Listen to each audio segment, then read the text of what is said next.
Behind the scenes of Sunrise Extra, Brenda Braxton was requesting some sort of upbeat dance song. Yes. And our director basically failed you twice, I feel like, because he started playing a song and you said, that's not it. So he That's went with, not the one I was thinking of. he went with this track instead, and you're like, nope, that's not it either. Oh, here comes number 3. Is this better, Brenda? Does this suit your liking? No, I'm feeling feisty. I don't like any of them. Oh my goodness gracious. How about the guest we have in the middle of the picture this morning? Are you a fan of hers, Brenda? Big heart. Yes, I love talking to Cristin Severance, our investigator. So, Cristin, this morning we're bringing you, I see your lips moving, but I don't know if I hear you yet. Say something, Cristin. Say good morning. Hi, guys. Brenda. Oh, there you go. Never mind. It's just Thanks you, for having Drew. me. I stand down. Oh, gosh. I thought I saw her lips moving and nothing coming out. I apologize. Cristin, we're bringing you on this morning to talk about something we touched on during Sunrise, something you covered yesterday during your shift here at work, and it's the attendance and how they're taking attendance this year in Oregon schools, because most schools still in that distance learning mode. And you would think, like, okay, a kid has to show up during these school hours because most of the schools are now doing it live, right? You're doing live Zoom calls, live interactions with your teachers, and you would think the child needs to be present for those live sessions of school in order to be included as present and not be absent. But it really is not that way. It's actually pretty simple, I would say, to be marked as present this year in school. Yeah, this is a super complicated issue, and people have a lot of strong feelings about it. I always know that one of my stories is going to be a talker when I bring it up on the morning call, and everybody starts chiming in. Yeah. So no, I mean, school is so different now for everyone. You know, and I don't have to tell you that, Drew. I mean, I know you guys are living it. So basically in Oregon, the state guidelines for attendance are, they're going to mark you for participation several different ways. So you can either, you know, attend a live meeting, a live class meeting. You can communicate with the teacher, so through text message, through phone call, through email, and for younger kids, the parents count as well. Or you can complete an assignment that day. And so it's all encompassing. So if you do any of those things, then you are marked as having attended school that day. So, and a lot of people are curious. There's a lot to break down here. Just as an example, my child has 3 assignments, say, in school today. If they don't go to the live in-person Zoom session today at all, but they find out what one of those assignments was, and they complete the assignment to the teacher's liking, or at least let the teacher show that they gave an effort there, that counts as having gone to school today. Based on the state guidelines, yes.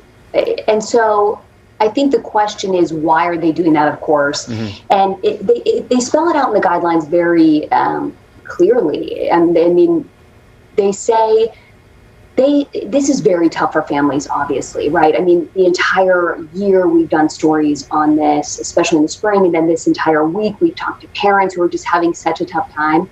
And so if a family's having an issue with childcare, or if they're, you know, having to work like so many of us are while having to help our kids, they don't want the kids to suffer. They don't want the families to suffer. And then, of course, attendance and enrollment is tied to funding. And so, you know, the state does not want schools to lose out on funding because of things that are really out of everyone's control. So say more about that, because I'm not certain that everybody, you know, could detail why that is. But if kids don't show up, the state doesn't give the school money, which could impact teaching positions and what else? Exactly. So in Oregon, it's per student funding. So the more students in your district, the more money you receive from something called the state school fund. And so, you know, districts, of course, they want your child in school. I mean, they want your child in class. The more consecutive days in class, the more successful your child is, the higher the rate of graduation. But they also, you know, need money. And so this was a huge, you know, topic this year when people were saying, look, remote learning is not working. I'm going to unenroll my child. I'm going to homeschool them. I'm going to do a pod. And a lot of education advocates were saying, no, don't do that.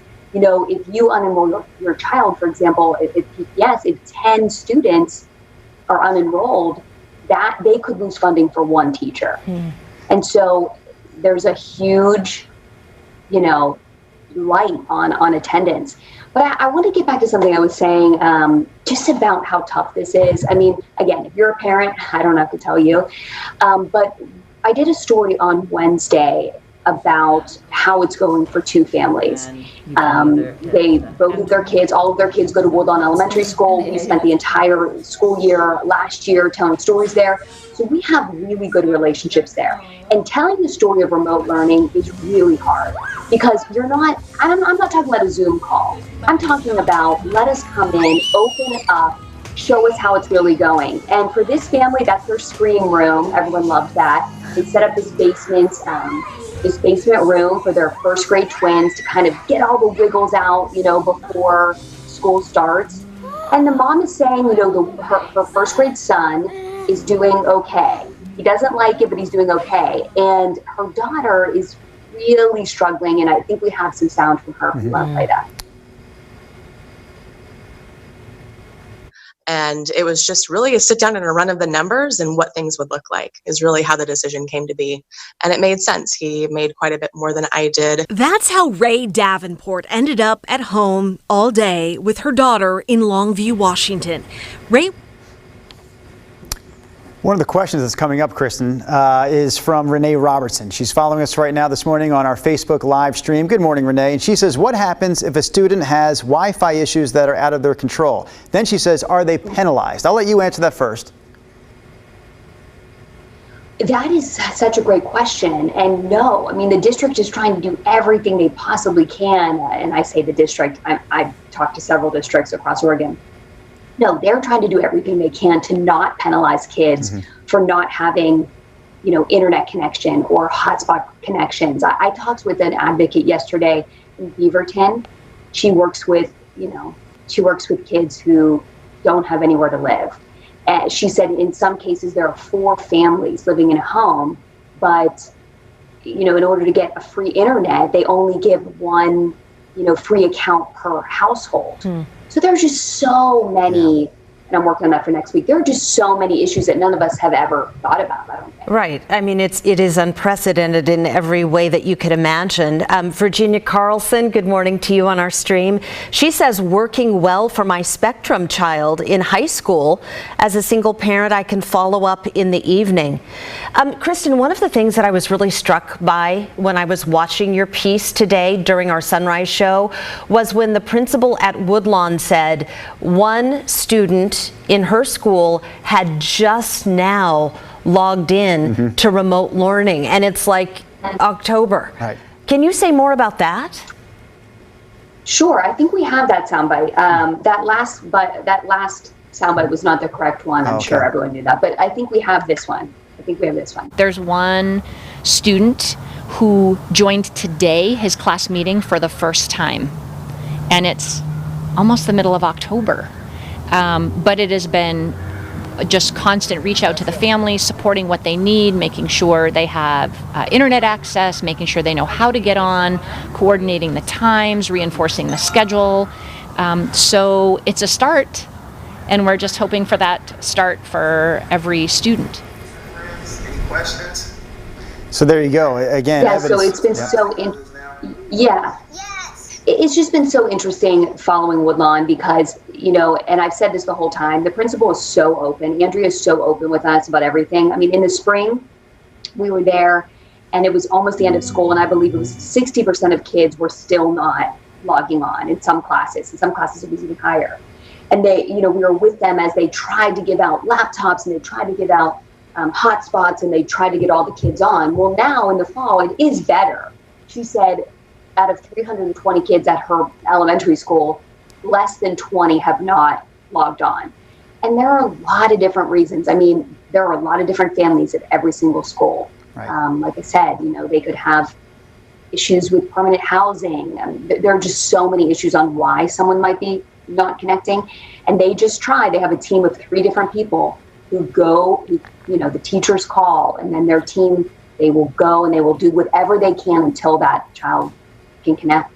Can you give me a little behind the scenes? Because as I'm listening to you talk, I wonder for these kids especially who do have major challenges and obstacles to remote learning, Does the district, even unofficially, or some of those teachers talk about what they will face when one day they finally get their kids back in class? How are they going to catch up this time, or will they, that they're losing with remote learning?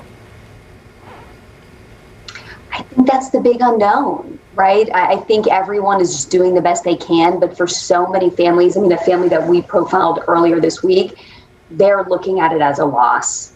I mean, they're saying, you know, even if there are 26 kids in a class, you know, parents will tell me maybe 3 of them are very engaged. 3 of them are raising their hands and answering every question, but that's 3. That's 3 kids out of 26. So maybe they're getting something. And Drew, I mean, I'd love your thoughts. Are your sons doing this? I mean, how is it going for you guys? I have so many thoughts, Cristin. Honestly, I do. I'm sitting here thinking to myself, this is such a difficult conversation to have between the 3 of us and whoever's watching us right now on Facebook and YouTube, because every single family situation is different. Every school district situation is different. We can't speak about this as like a whole, right? There's all these different parts throughout Oregon and Southwest Washington. I wanted to say this, Brenda, just to your last question about how will they make up for, you know, so-called lost time. And I'm thinking, it's not going to happen. If you have a high school senior this year, that child missed in-person learning all last spring. They have now missed the beginning of their senior year. We don't know really when things are going to change. We know in Portland and Beaverton and Kaiser, it's not going to change until at least February now. And now we're talking about a few more months left of senior year. So quite frankly, there is no way, in my opinion, you can make up for that quote-unquote lost time in person for those kids who missed the back half of their junior year and what will be the majority of their senior year. That doesn't answer any questions. That just, to me, is a sad reality. It just stinks. It really is. David Barr on the stream says, as a teacher getting ready for the day, the biggest thing is grace. We extend it to our kids, families, and hope for it in return. Everyone is trying their best with the situation they're in. We're all in this together. And then Brittany says, how can logging on be the equivalent to learning? This cannot count as learning. Even if a child logs on, that doesn't mean they're learning. David Barr again weighs in. He says, in my 15 years of teaching, this is by far the hardest. It's not impossible, but connections are being made. Right. Yeah, it's just, I'm sorry, I lost my place. It's okay. You know, no. Yeah, just sorry, Cristin. It's happening so fast. Yeah, they're like bumping, but it says connections are being made. Teaching and learning is happening. We can't keep comparing it to the way things used to be. Education has been turned on its head. The most resilient people in this equation are the kids. That's an interesting take. You know, I saw another interesting take. I feel like he's right. And this one came from Nicole Davidson Dotson-Rod, who originally said Lake Oswego does not do it this way, and I think she's talking about how they mark attendance, what we originally started talking about here. And then I was wondering, well, how do they do it? Later she comments, if they, talking about the kids, are not live in class with their camera on, they will be marked absent. And I am surprised to hear that, because we are right next door in the Westland Wilsonville School District, and I'm pretty sure that if you're there with your camera off, you're considered there. I'd had to check with my boys, I suppose, but I was home for a couple of days last week. I took some days off. They were still in school, and they went through their classes, and every time I looked in, you know, they don't put their camera on. Some kids do, some don't. And you may say, well, why don't you have your kids put their camera on? Because I know they're doing their work, honestly. They're pretty good about just getting down to brass tacks and handling it on their own without their mom and dad's help. I say, yo, why don't you put your camera on so they can see your face? We don't want to. And I've thought to myself, that's not a battle I'm going to go down with. As long as they're doing their work, which I know they are, teachers have said they are, I'm not going to fight them on that. But I also know that there could be a lot of kids with those faceless cameras, so to speak, with those cameras off, who may be doing whatever when you can't see what they're doing. So, and I don't think that they have to put their cameras on. So I just was surprised to hear this viewer saying that the kids in Lake Oswego will be marked absent if their cameras aren't actually on. If they have that, you know, if you do Zoom at all in any way, shape, or form, you know what we're talking about. Right. You can be on the call, but you don't have to show your face. Right. I am the master of multitasking since we've gone to Zoom. I never put up a picture. I'm always like doing multiple things, but I have my ear on it. So I can only imagine 12-year-old Brenda Braxton if I didn't have to show up for class. I think I'd be a bit of a pill. Becca Hill on our stream says, I have 4 kids in school. Girl. I salute you. It's going pretty good for us, she says. It's not easy, but our teachers at Gresham Barlow School District are amazing. We're all doing the best that we can. And then Charlene Miller-Simmons, good morning to you too. She says, I have a senior and I'm fortunate to have him in private school. I feel like he is not losing his education. They've done an excellent job keeping the kids online and engaged. He must check in every period for attendance. Yeah, any frustration I have is not directed towards teachers. Let's be clear about that, because I can tell just from our school experience, the teachers that our sons have are working their tails off. And they're doing their best to engage with the students this year, compared to spring when that opportunity wasn't there. They didn't have it all figured out in time, right? They're working their butts off. I know they are, the teachers are. That's not where my frustration lies. It is just not the school experience that I feel like the kids need, quite frankly. Cristin, what else stands out to you? I wanted to, Oh, go ahead. I didn't mean to interrupt you. I wanted to tell you, no, please. So Christine Pitawanich, who used to be on Sunrise, and now she's with us during the day, she has been doing every day an education story, every single day. And I've been doing some of the more in-depth or longer form stories. And yesterday she had a story with the Tiger Tualatin teachers. And, they told her that, yes, some kids will put their camera on, they won't put their camera on, but they'll attend class. And then the class will end, but they're still in it, because they never participated in the first place. They weren't hanging out. They weren't hanging out long enough to actually log out. They just sort of left that up. Yep. Exactly. And so, and another point, Drew, with the Lake Oswego teacher. So the state put out these guidelines, but every district can do it however they want. Okay. Our big question, and we do so much with data. And it reminds me of another story I did that I was on Sunrise Extra, but. So yes, the state is saying you can count all of those things as attendance, but I would like to know which districts are actually separating the data out. So, okay, you have your attendance numbers, but then who really is attending that live class meeting?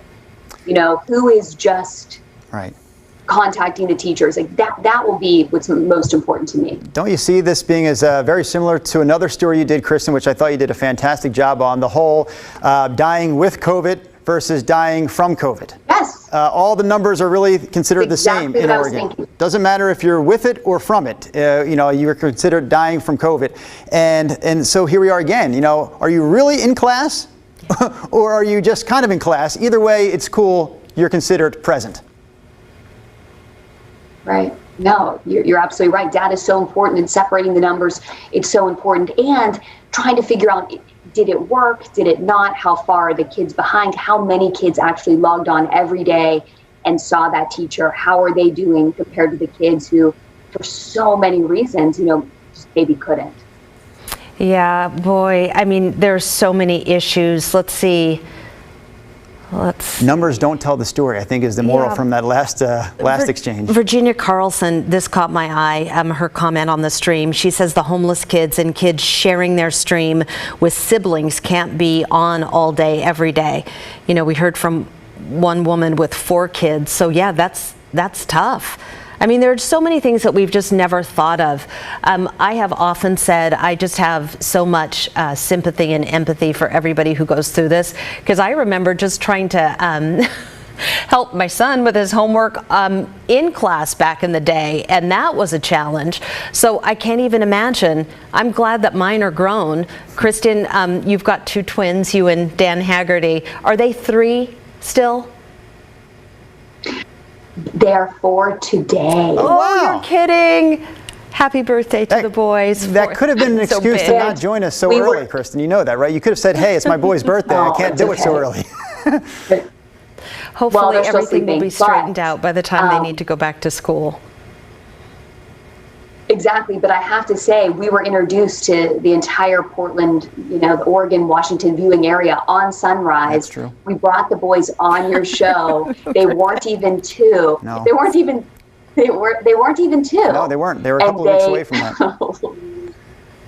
They lost it. They lost it. I'm sweating thinking about it. You can find that clip, actually. If you Google so good. KGW, Sunrise, Cristin Severance, throw the word Dan Haggerty, you will find Twins Meltdown. You will find that clip from a couple of years ago. I had a blast during that clip because I could see the sweat pouring down Dan's brow. Like, oh my gosh, I'm not in control anymore. My kids are. I don't really even know how. Sorry, go ahead, Cristin.